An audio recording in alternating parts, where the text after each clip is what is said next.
Сәлем достар. Алдымен каналыма тіркеліп қоңыраушаның белгісін басып қоюды ұмытпаңыз. Рахмет. Бүгін біз чечевицадан сорпа жасаймыз. Ол үшін алдымен сүйекті, етті, қаласаңыз құйрық май салып қайнатып аламыз. Көбігін алып болған соң чечевицаны ішіне салып қайнатамыз. Одан кейін қызып тұрған майға сковородкаға бөлек бүкіл көкөністерімізді салып қуырып аламыз. Мен бірінші сарымсақты салғанды ұнатамын. Содан кейін барып жуаны, тәтті бұрыш пен сәбізді салу маған ұнайды. Жақсылап араластырып қуырып, оған томат саламыз. Сосын мен кішкене арнайы өзі приправасы бар дәмдеуші, еттің дәмін беретін, сол дәмдеушті салдым және кішкене тұз салдым.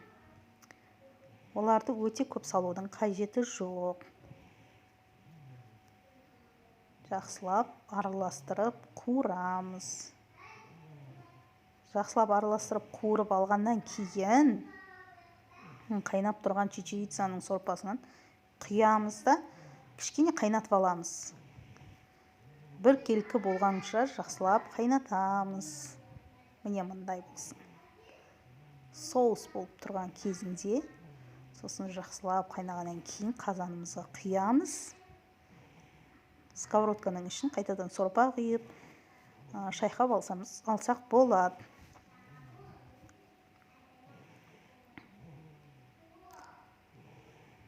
Сонымен қақпағын жауып, енді сорпамызды тағы қайнатамыз. Енді картопымызды аршып, жуып, тазалап, турап, оны да салып жібереміз де, тағы да бетін жауып қойып қоямыз. Жақсылап қайнасын.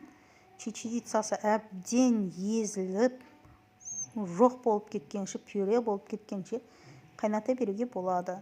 Бастысы тұзы көп болып кетпесе болды. Мінекей тамағымыз дайын. Қараңыздар, чечевица дым көрінбейді. Етімізді бөлек алып қояйық. Ал енді қараңыз сорпаны. Чечевица көрінбейді. Езіліп жоқ болып кеткен. Бірақ сорпасы сондай қою. Және өте дәмді. Кеңес беремін. Балаларыңызға дайындап берсеңіздер болады. Мінекей чечевицаның түрі мынадай болады. Және денсаулыққа өте